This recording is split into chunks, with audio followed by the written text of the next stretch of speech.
And then I will move that House File 37 be recommended to be placed on the general register. Representative Agbaje, I believe you have a very short amendment, so I will also move I believe it's the A1 amendment, and if you could just briefly explain the amendment. The amendment is very simple. Thank you, Madam Chair and members of the committee. It is basically a spelling change. Locs should be spelled L-O-C-S and not L-O-C-K-S. All right, any discussion to the amendment?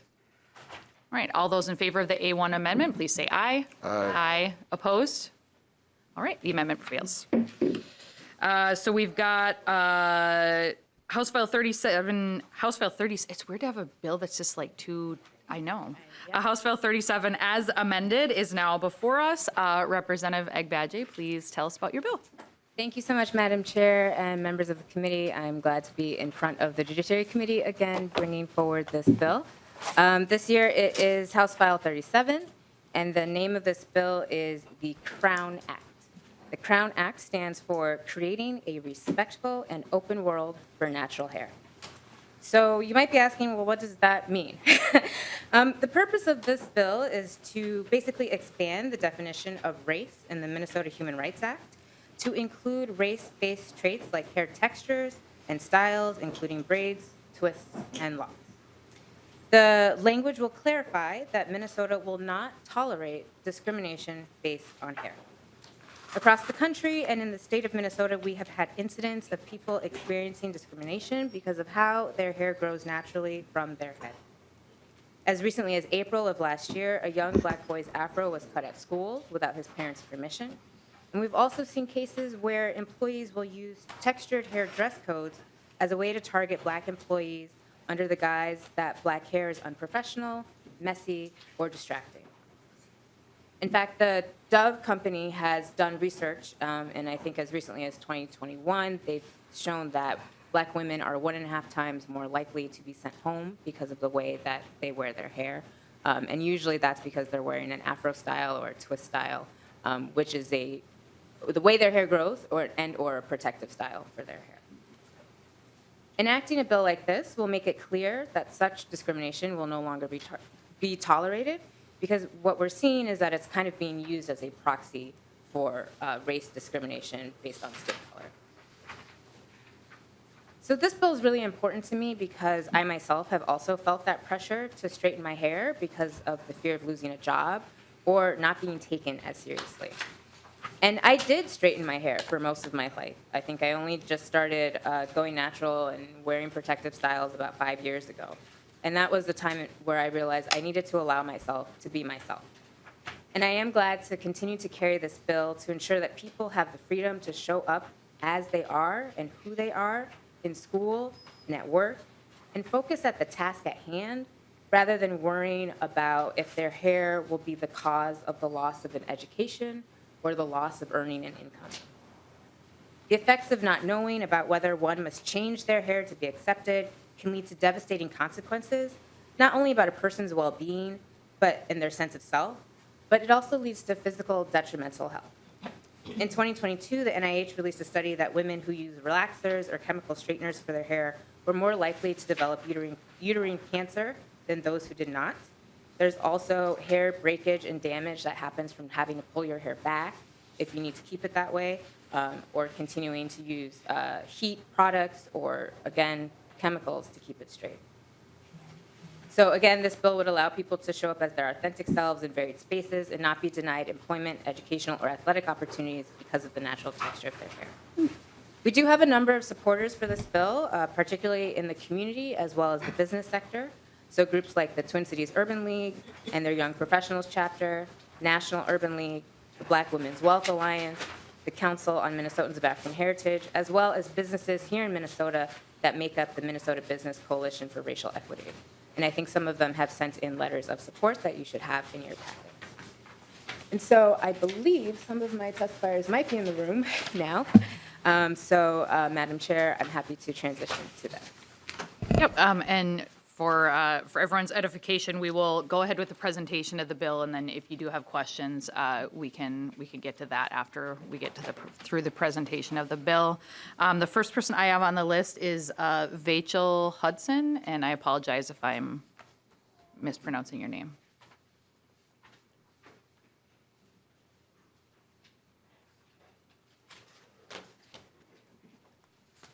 Welcome to the committee. Please introduce yourself for the record and then go ahead with your testimony. Thank you for being here. Thank you. Good morning, everyone. My name is Vachel Hudson. I am a homeowner and landlord in North Minneapolis. I serve as a banker at First Independence Bank and have the pleasure of serving as the immediate past president of the Urban League Twin Cities Young Professionals, which is an auxiliary chapter of the National Urban League Young Professionals, where I serve on the National Advocacy Committee. I speak on behalf of my community, peers, local chapter members, and my network when I say we support and need the Crown Act passed. After sharing my story of being told by a former employer that I look more cleaner and successful if I cut my locks off with the community and media outlets last year, during our educational campaign awareness around this bill, I also had the privilege and opportunity to share space, hear from, and create a platform for those in community who had also consciously and unconsciously dealt with hair discrimination, whether it would be at their workplace, in their schools, or on the sports teams. I've heard from military vets, elected officials, Fortune 500 employees, nurses, hairstylists, teachers and students in all levels of schools, parents of biracial children, entrepreneurs who left the workplace due to some of these discriminative practices. And it also impacted individuals and families of more than one particular race. For me personally, I embrace my locks today because I know that our youth and our community will have more upside and have more impact to society when we're exposed to more positive role models who look like us. And we perform better when we can show up and be our authentic selves in the workplaces. I mean, that's what diversity is, right? So as the epicenter of a national global racial awakening, as I shared last year, Minnesota continues to be under the microscope. I talk to my peers all the time across the country, and they want to know what we're doing next, where we're going, what direction we're heading in. And I just say that, passing of this Crown Act will allow us to be able to be our best selves, be our most authentic selves, perform better, but also, in addition to this, impacting our mental health. So we ask that you do pass the Crown Act today. I just want to say thank you again for taking the time out to hear not just my testimony, but testimony of others. Thank you. All right, thank you for your testimony.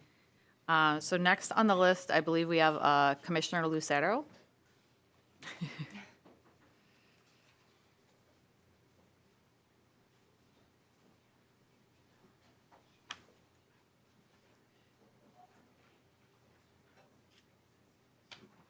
Welcome to in-person committee.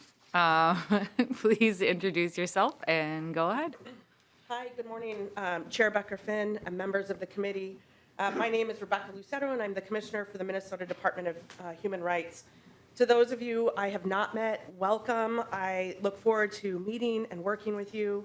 To those I've worked with in the past, it's good to see you again. It's particularly good to see you in person, and I look forward to the work ahead. So I want to begin by thanking Representative Bajaj, the Council for Minnesotans of African Heritage, Urban League, Black Women's Wealth Alliance, and many other community partners for continued leadership and support of the Crown Act through the years.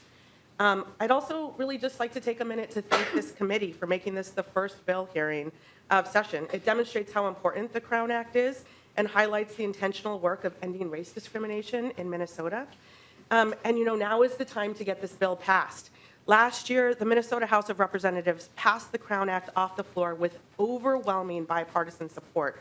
Got a new legislative body, but let's see if we can beat what we did last time. The bill passed with 104 votes off the floor. And so the time is now to get this done. We've heard powerful stories of both in previous years and this year from testifiers that confirm that the time is now to pass this bill. And so when I talk about the Crown Act, as the commissioner for the agency that oversees the Minnesota Human Rights Act, I am almost always asked two questions. So I want to just go ahead and address them head on here today. So the first question that I get asked is some version of, is this really necessary? And so, as you heard today from testifiers, it is. And I just want to expand on that for a moment here. So a 2020 research article published in the Journal of Social, Psychological, and Personality Science by professors from Michigan State and Duke universities showed a bias against, in this situation, black female job applicants. The authors found that black women with natural hairstyles were, quote, perceived to be less professional, less competent, and less likely to be recommended for a job interview than black women with straightened hairstyles, and then with white women with either curly or straight hairstyles. So first impressions matter. We all know that. We work in this field. This is especially true when someone is applying for a job where employers are making quick judgments about applicants based on their appearance, sometimes within a matter of seconds, oftentimes completely unconscious, based on how we've been raised in this society. And so when there are policies in place and the policies are codified in schools and in workplaces that prevent someone with natural hairstyles from working and going to school, it is amplifying and codifying those biases and discriminations. This is not a unique story. It's not new. Since long before the beginning of the country's existence, black hair has always been something that is both officially and unofficially regulated, and we can do something about that to make a change here today. So it is important to explicitly name the protections of the Minnesota Human Rights Act. The second question I get asked is, okay, but what about health and safety, or some version of that question? And so I just want to make sure I'm addressing that dead on as well. So state law continues to give employers the ability to adopt policies for health and safety, schools as well, of course. In fact, state and federal laws often require employers to adopt policies around health and safety. That does not change. Natural black hairstyles, however, do not create more health and safety risks than non-black natural hairstyles. And in fact, as Representative Agbaje testified to, health is actually one of the reasons why many black Minnesotans choose a natural hairstyle. So the Minnesota Department of Human Rights strongly supports the Crown Act because black hair discrimination is race discrimination. I really want to thank you for your time, and when it's time, I stand for any questions. All right, thank you for your testimony. I think there's another testifier on their way. So at this point, I will ask if there are any members of the public who are here today who would like to testify. All right, well, while we wait for our last testifier, maybe Commissioner, maybe don't go too far. We can, members, we'll entertain some questions, and if our last testifier makes it here, we will make time for that as well. Members, do we have any questions about the bill? Representative Johnson. Chair Becker-Finn, Commissioner Lucero, you touched a little bit of some of the issues about health and safety. I'm just wondering, my intention, I actually have a good friend that's been dealing with this, and I am planning on voting for this bill, but I need to get a little bit more on the record of how things are going to work with this. There's some times where with this bill, there could be interference between what the bill says and what OSHA or health regulations come in play. I'm just wondering how your department would handle something where it may be considered a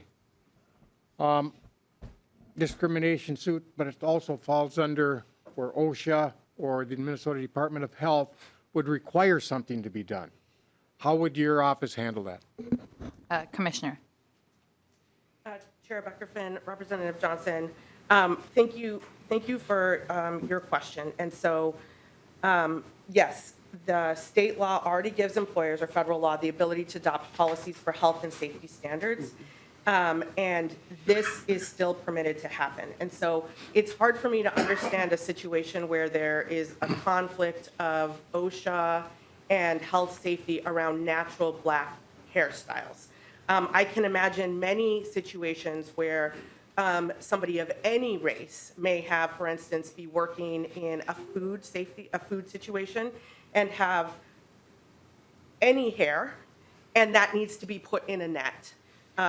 maybe sometimes face nets if you have a beard, or for your head. And that would be true for every single one of us working in a food place. And so there are hair nets for food safety.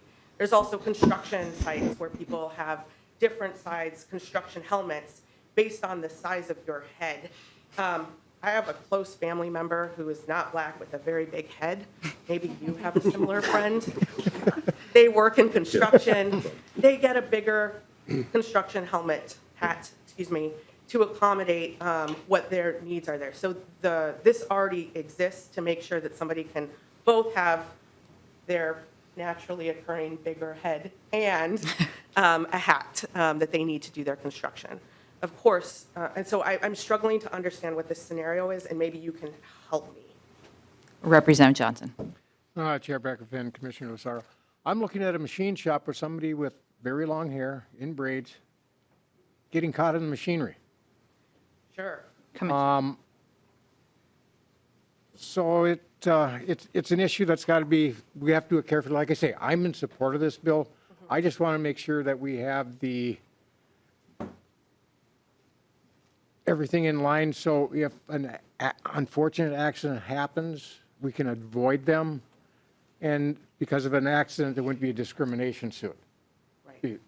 So I'm trying to thread the needle.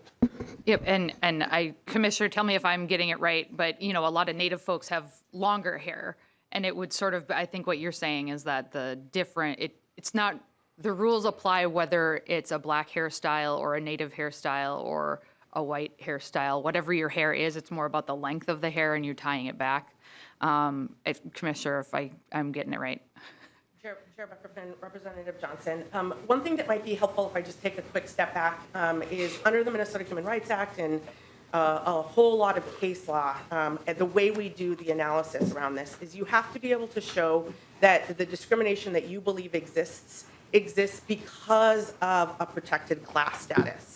Right? And so if you believe that you're being discriminated against because you have long hair with braids, everybody of every race is being treated the same there. So the distinction is not because of a protected class status. The distinction is because of long hair. That is not necessarily a protected class status.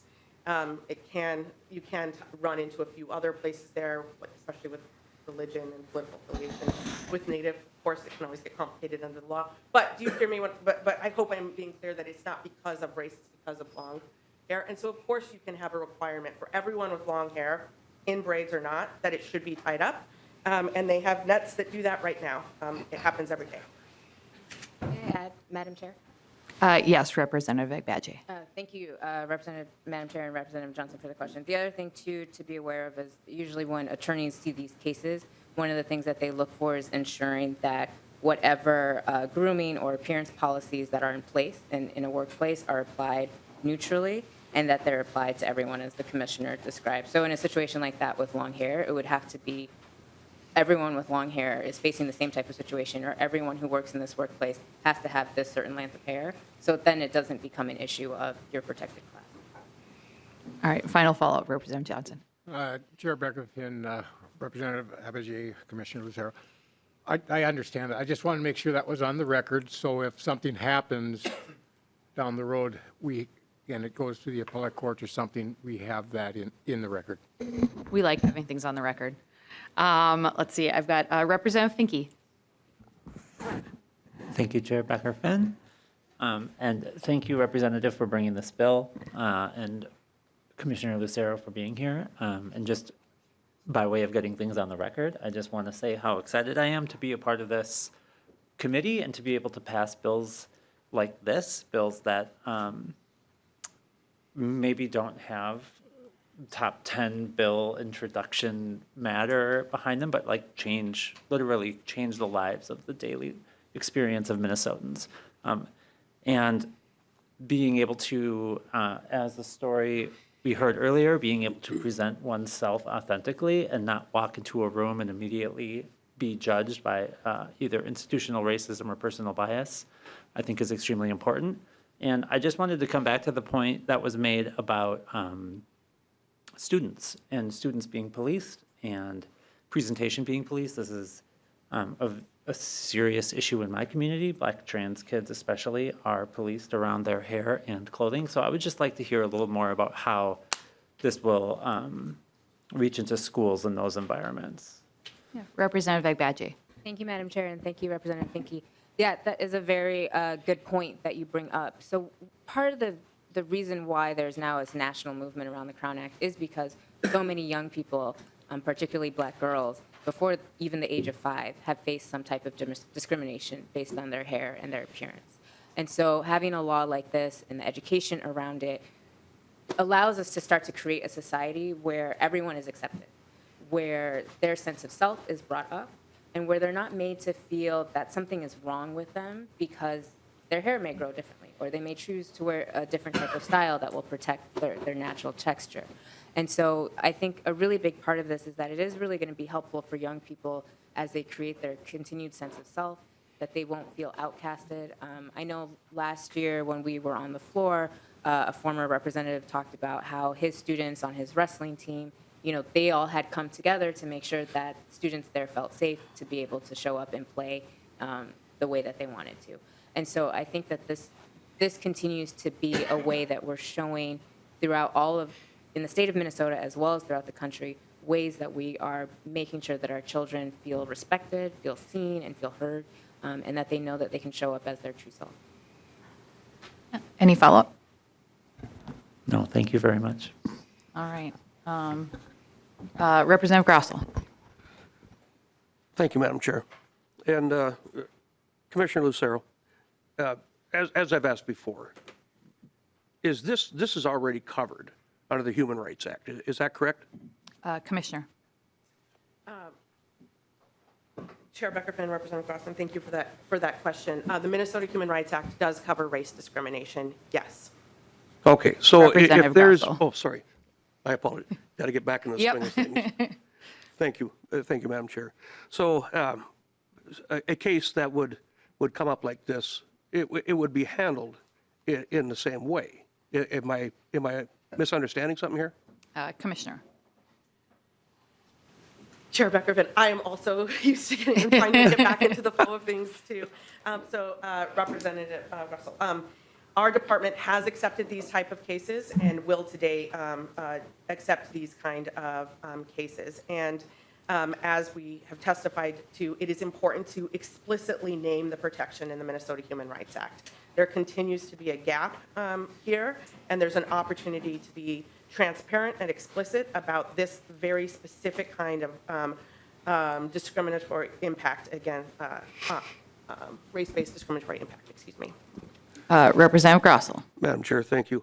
Yeah, and so I guess, Madam Chair, you mentioned Native American folks. They also have quite long hair. I mean, Vice Chair Frazier Every time. does not have a dog in this fight right now. And before I grew my hair out, I didn't either. So, but would this also cover any nationality as far as the hair length, or is this specifically for Black Americans? Representative Agbaje. Thank you, Madam Chair, and thank you, Representative Grossell, for the question. So this is a law that is protective for everyone. The purpose of this law, while many of the stories do come from the Black community, it is not specific only to the Black community. As Madam Chair mentioned earlier, there are Native American groups as well as other religious groups that also have ways that they wear their hair in a traditional or protective style. There are also white men who have worn long hair, have also gone to court to be able to wear their hair long. And at the same time, we also find that what is happening is because of the various laws that are in place about, equality and fairness, people are still finding ways around it. And so what they're using is this proxy kind of hair in order to continue discrimination. So what this bill would allow us to do is just continue to make it very clear that the way that your hair naturally grows from your head, especially because it is a trait that is often related to people of African descent, The hair just grows curlier. The shaft is different. The way it retains water is different. And so because of that, it needs to be done in a way, not in the same way as other hairstyles that maybe are, have different descriptions for it. So, so that's what this law would do, and it would just make it very clear. Because one of the other things that's also helpful, sorry, I keep going in different tangents, but the other thing that's really helpful about why that's necessary is because court systems need to know explicitly what the law says. And so part of the reason why this movement started is because there was a court case in the 11th Circuit that said that natural hair was not the same as race, or was trying to make a distinction between it, which we know for certain communities that that's not true. And so by having this law in place that other states have done, it makes it very clear that hair discrimination is also race-based discrimination. I hope that was helpful. Thank you, Madam Yeah, Chair. final follow-up. We got a couple people on the list now. Okay, all right, I appreciate it. And I'm not making light of this bill or anything like that. I just had to take that poke at that Representative Frazier over there. Just, I can't help it. It's just fun. It's fun teasing him sometimes.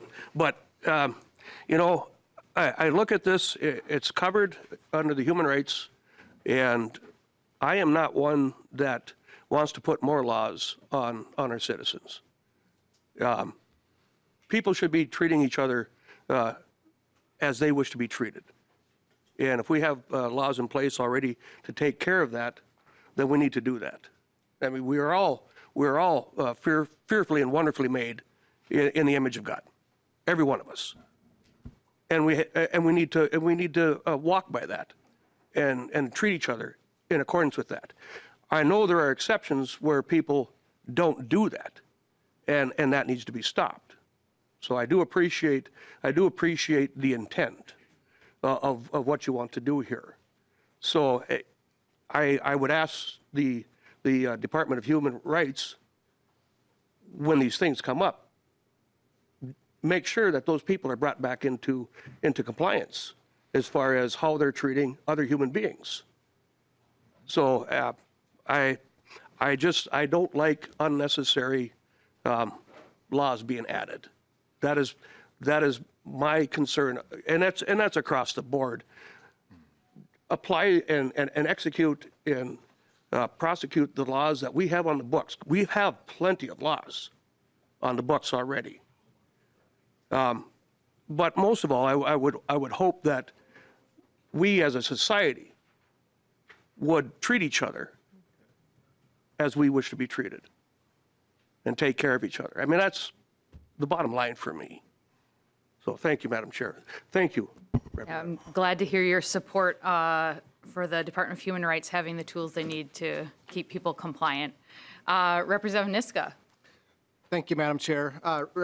Commissioner and Representative Agbaje, I wanted to follow up a little bit on the extent to which there does continue to be a gap, or that there is a concern that the current Minnesota Human Rights Act doesn't already cover this. My understanding is that the Department of Human Rights position is the current statute would prohibit the instances of discrimination where hair is used as a proxy for race. And I understand there's an 11th Circuit case that maybe was inconsistent with that position, but is there any case law in Minnesota, or that Minnesota courts would consider persuasive, that would support someone who is under current law discriminating on the basis of or using hair as a proxy for race discrimination? Representative or Commissioner, I don't know which one of you wants to take it. Thank you, Chair Becker-Finn. Thank you, Representative. So taking a step back, it is always important to make sure that the laws that we do have in place provide clarity and transparency.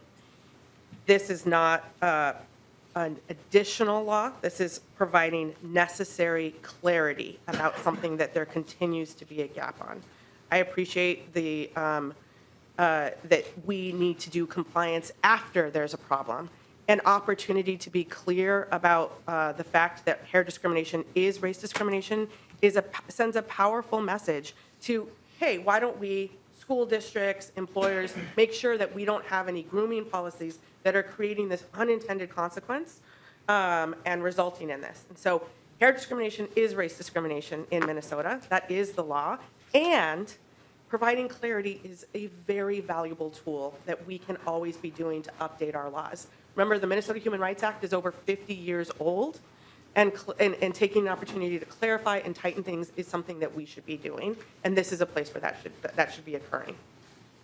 Any follow-up, Representative Niska? Yes, thank you, Chair Becker-Finn and Commissioner Lucero or Representative Agbaji. So if I understood what you just said, the position of the department is that hair discrimination is race discrimination under current Minnesota law.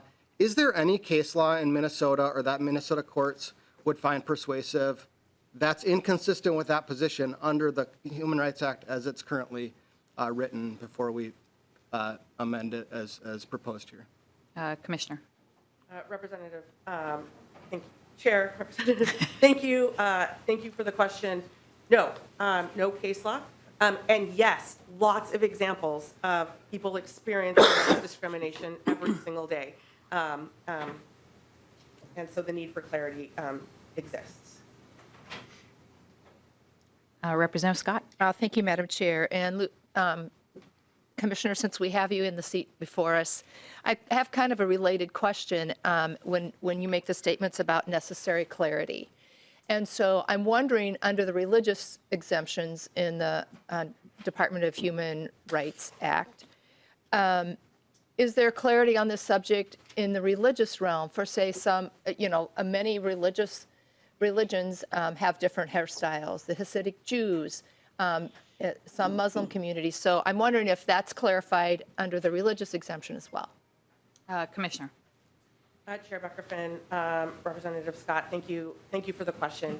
Yeah, actually, the Minnesota Human Rights Act has quite a bit of extensive elements to it around religious discrimination. And I'd be happy to come back and do a presentation on that or talk to you offline about those different elements around it. So certainly if somebody who is Jewish feels like they're being discriminated against because they are Jewish, and perhaps one of the markers of that is the way they may be wearing their hair, we encourage them to contact the Minnesota Department of Human Rights. Representative Scott. Thank you, Madam Chair. I'm not sure I heard an answer, a definitive answer in there. If there's a in the religious piece, does it address hair? And I'll just as a reminder, because I do this all the time, but the issue here before us is whether we should be adding this subdivision. So just so we don't get too far afield of the bill that's actually before us. But Commissioner Lucero, go ahead. So Chair Becker-Finn, Representative Scott, it does not explicitly mention hair in that scenario. Why we are explicitly mentioning it here is because there is a historic and sustained problem with how natural black hairstyles are done that is resulting in bias and discriminatory outcomes. And so the need for clarifying that is really important. I have not had an outpouring of constituents come to me and talk about Hasidic hairstyles needing to be clarified in the Minnesota Human Rights Act, but I'm more than happy to have that conversation with any constituents who have that concern. Representative Scott. Thank you, Madam Chair. And just one final question, and this is going back to the bill in place, and this would probably go to the bill's author. Is there anything that you have planned to make this, if this bill becomes law, how are you going to let the business community know of this change? And is there going to be any training? Is there going to be anything that goes out to the business community about this specification? Thank you, Madam Chair. Representative Agbaje. Thank you, Chair, and thank you, Representative Scott. Yes, I've actually had this discussion with the Commissioner. We have talked about how there will be trainings that will go out, outreach that comes from the Minnesota Department of Human Rights. A number of employment attorneys have already started posting blog posts, kind of providing insight into how employers can implement this law in their workplace. And so I think through that, and I also think through continued sustained effort to make sure that the agency has the tools that they need to continue their outreach efforts and to continue their education practices with employers will really help make sure that more businesses understand should this bill become law. All right, and we do have a couple other questions on the list, but our final testifier arrived, so we're going to move to have them come testify. Kenya? McKnight.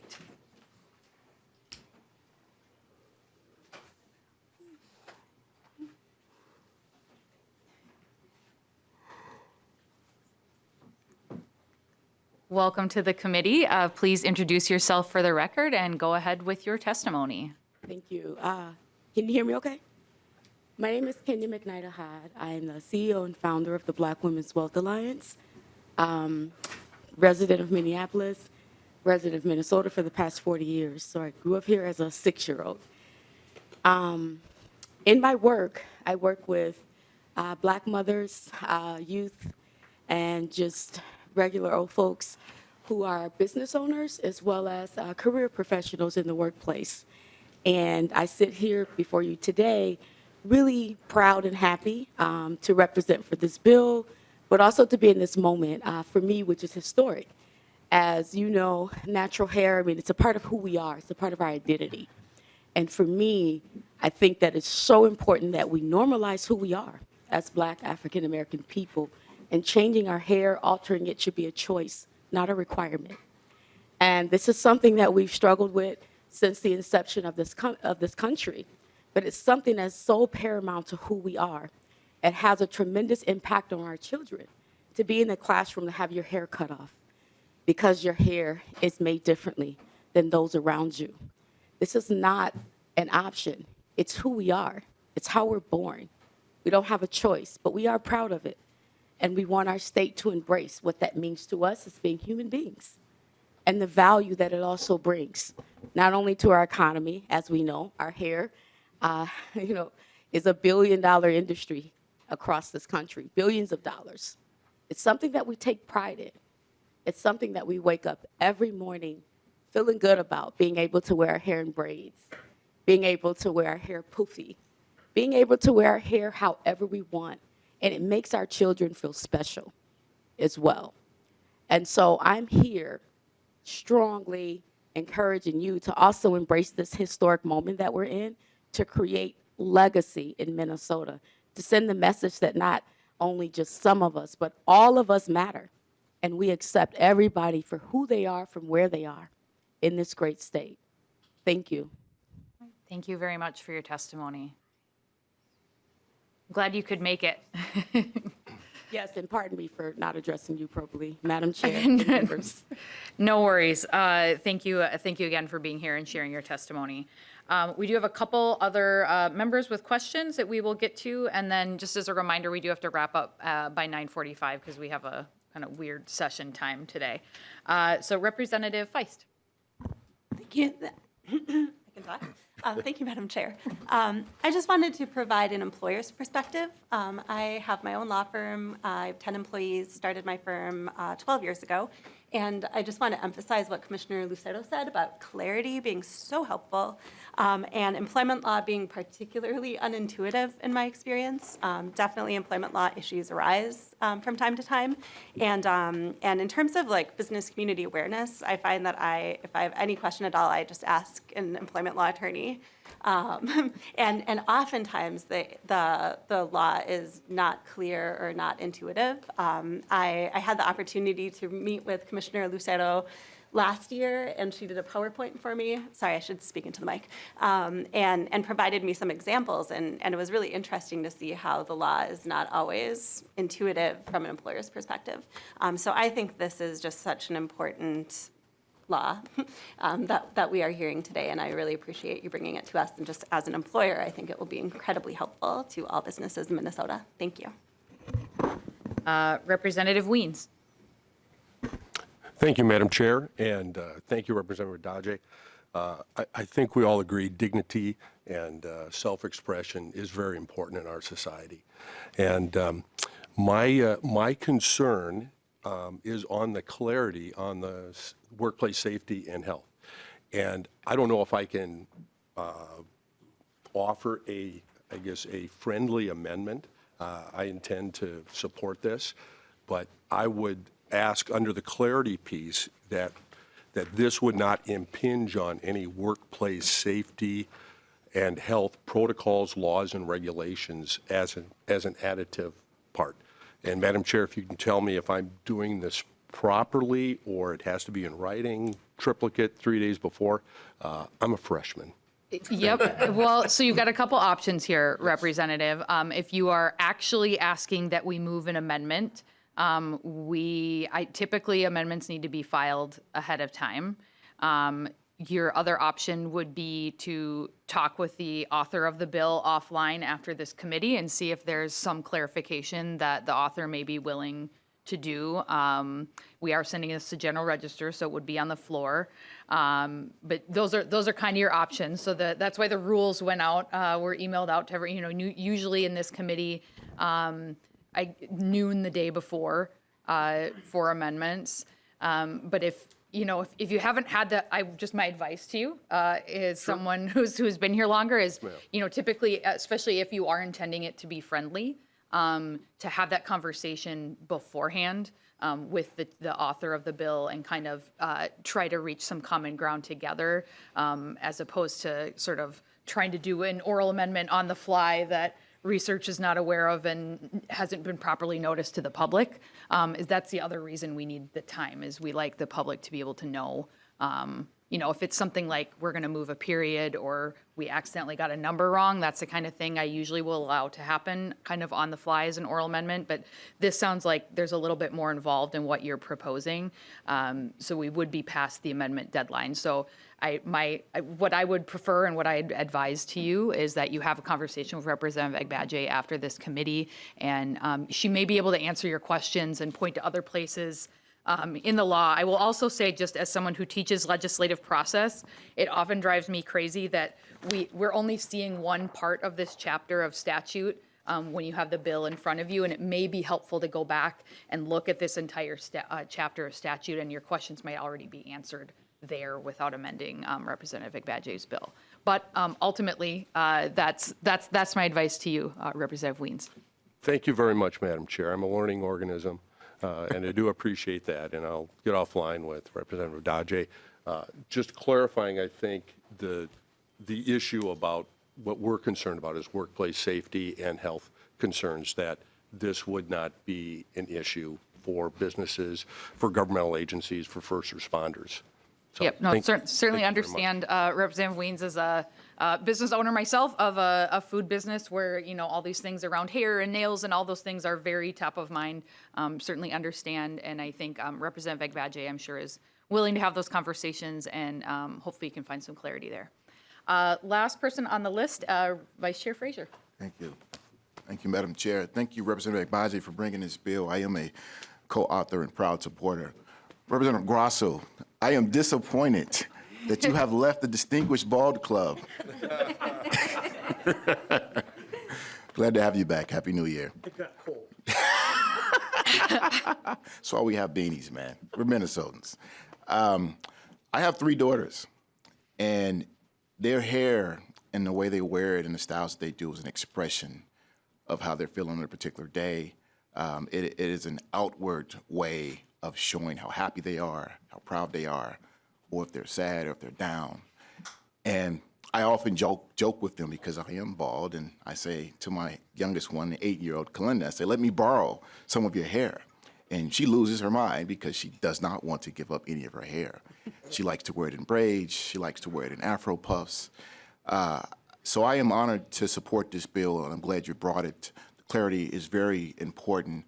I always think it is important that our laws reflect and show that we care about, in particular, communities that have not always had the opportunity to be protected.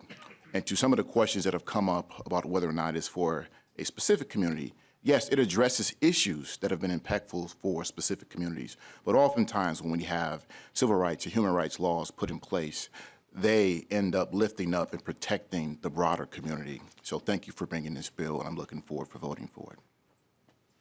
All right, Representative Agbaje, any closing comments before we move to the vote? Thank you, Madam Chair. Thank you, members of the committee. I really appreciate the debate and discussion today. I think it was very fruitful. I also appreciate hearing from members about the wanting to also have that clarity on safety concerns. So I'm happy to talk about that with Representative Wiens, figure out if there's something we can do, and we can talk with the commissioner as well. Overall, I do want to say that the time is now for Minnesota to join the growing number of states that have decided to codify this into law. As we've heard, clarity is very important. As someone who has litigated cases, judges like to know exactly what they're supposed to do and exactly what they're not supposed to do. And so this is one way that we can signal to judges how to decide when cases like this come before them. In addition, it is also really important that we continue to tell Minnesotans, no matter who they are, that they are welcome in this state, that they will not be at risk of losing employment, of losing an educational opportunity, losing an athletic opportunity because of who they are. And so I encourage all of you today, after what you've heard, to vote yes on this bill.